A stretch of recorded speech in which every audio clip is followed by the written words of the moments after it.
focusing on the Kenya Youth Employment Opportunities Program, and it's the notes on the promise and limitations of a neoliberal economic empowerment model. Jacob, over to you. Thank you. As the introduction says, I want to speak about the program that is called Kenya Youth and Employment Opportunity Project, which is one of the latest and most comprehensive youth empowerment project that Kenya has embarked on, but whose significance we can only understand by stepping back a bit to understand where the program is coming from and the issues it's trying to deal with. Now, Kenya has had several youth-specific empowerment programs. Right from independence, 1964, it set out the National Youth Service in order to address the pressing question of what do you do with the youths, particularly the youths who had one reason or the other had missed independence and to be reintegrated back into the into the community and made to play an important role in Kenya. So from that point, when you have the National Youth Service, then you've had different governments coming in and tweaking in the National Youth Service to suit one end or the other of policy. But from 1991 on, it became apparent that the question of youth could not be ignored because of their involvement in political violence. And political violence that came either in forms of criminal activities or criminal activities that turn into gangs and then turn political. So the question of politics, gangs, and violence became a priority for youth, but which nonetheless was not formally addressed. I think from the decade of 1991 to around 2005, the formal recognition and engagement with the youth issue was not given the kind of visibility it deserves. I think it took the Kibaki government, which then recognized the significance of the problems that the youth were facing and formed a Ministry of Youth, the first and the only one so far to deal with the question of youth unemployment and youth inclusion. So by appointing a minister who then sits in a cabinet, the government then signaled the greatest commitment to addressing the question of youth empowerment. A year after that, in 2006, they set the Youth Economic Development Fund to try and have a fund and a loan scheme that would lend money to youths for enterprise and self-employment.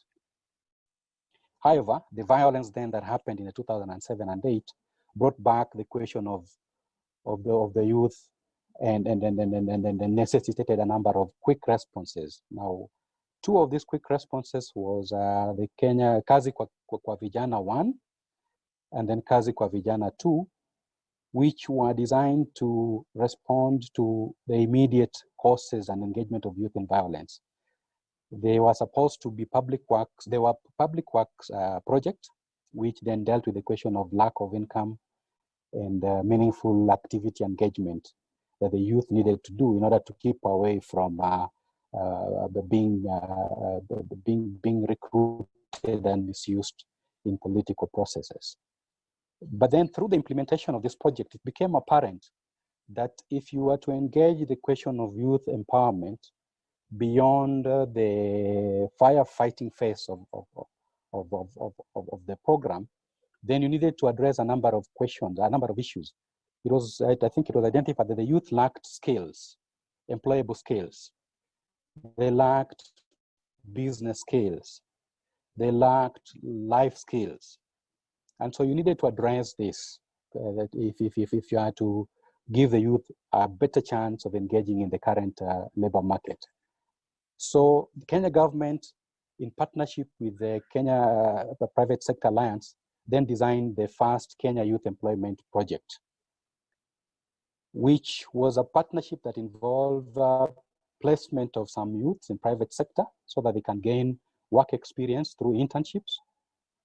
And then that was scaled up to the current Kenya Youth Employment Opportunity Program to take in more youths. So this time round to take in 280,000 youth over a 5-year period and give them a chance to either be apprenticed with a local, with an informal sector craftsperson, or in a formal sector setup, or even in a public sector setup.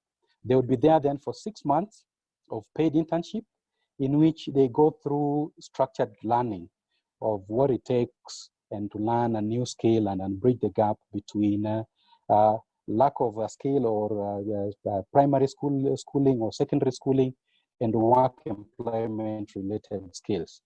So this program is designed for youths who may have no formal education or have some levels of formal education of up to, say, ordinary level certificate or South African sense. So the program as designed then is underpinned by, I think, two important assumptions. The first assumption is that a youth who is skilled, a youth who's been trained and has undergone internships and or apprenticeship, can be a youth who can self-employ, or can be a youth who can engage entrepreneurship. So in terms of thinking of it in terms of the ideological thrust of the program, then it borrows from the neoliberal idea that it is individuals' responsibility. And this is something our ministers keep, Kenyan education ministers keep reminding youths wherever they graduate, that it is your individual responsibility to find something to do that can generate income, self-employ, or become an entrepreneur. But for the youth to become responsible for their lives and to become self-employed or to become entrepreneurs, then there are two things that the current program tries to address. The first one is the question of the exclusion of youths from the current financial market. A number of youths who would want to go into entrepreneurship have challenges in accessing capital, startup capital for their business enterprises. So this program has a component of finance and a loan scheme then that the youths can borrow from and then can use to venture into various enterprises. Then it also noticed that there's a question of mismatch between the skills that youths may possess and what the labor market demands. So it's trying to match the asymmetry between what the labor market is asking for and what the youth have. And so these two components of the project are new and unique to the program, to the extent that the information that the feedback that we can get from them in terms of feedback on the skills that the labor market demand may be useful in relooking at our school curriculum for those who've gone through school. And we ask ourselves that if Kenyan education system does not impart these skills, then what else needs to be done? Then it's also useful if we can explore the experiences of the youths who have undergone it and find out how this program has prepared them for the labor market. But there's a component of it, I think, which may learn from the previous ones, and this is the fund component. It has a loan scheme, which may learn from the previous programs such as Youth Enterprise Development Fund. The Youth Enterprise Development Fund has been running from 2007 to present. And as a fund, it has registered successes, which has the monitoring report suggests has had an interesting regional variations. There is a huge uptake of the loans in regions such as Nyeri, Nairobi, Nakuru, but quite low uptake of the funds in regions such as Samburu and Wajir. So that's a striking regional variation, which I think as we progress on, we may want to find out then what explains this kind of regional variations in uptake of the funds and utilization of the funds for self-employment and for entrepreneurship. But then it has also asked the question of lack of repayment. The Youth Development Fund for some presents as a political patronage fund, which you can borrow without returning. So that way, it's facing the challenge of the repayment back and making it sustainable in the long run for any other youth may want to borrow from it.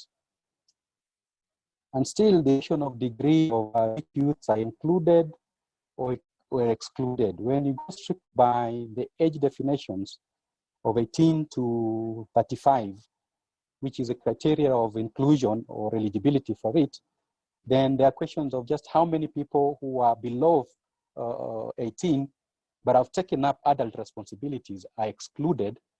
And again, how many of those who are above 35 years of age were excluded.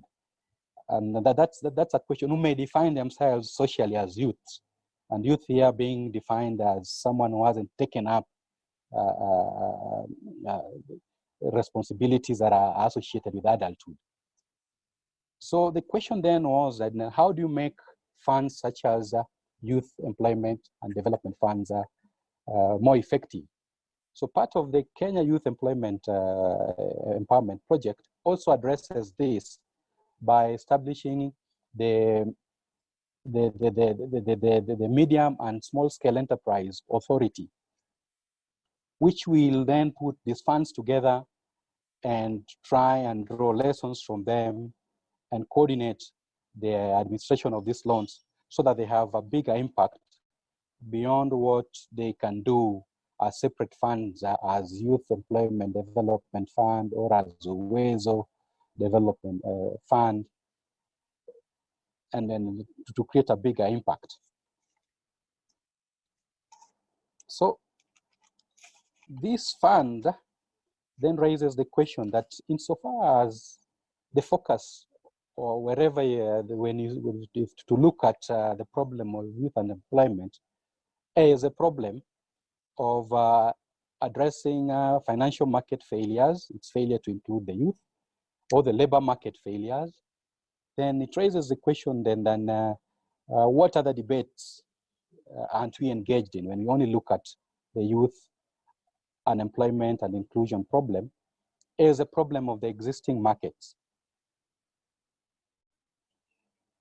So this is then where I think we may need to revisit another discursive tradition of thinking about employment as a complementary part of a discussion on youth unemployment problem.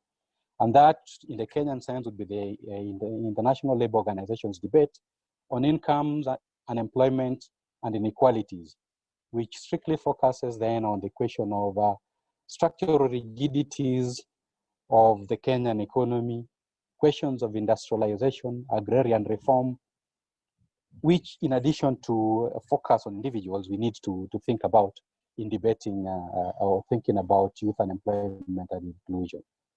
Thank you.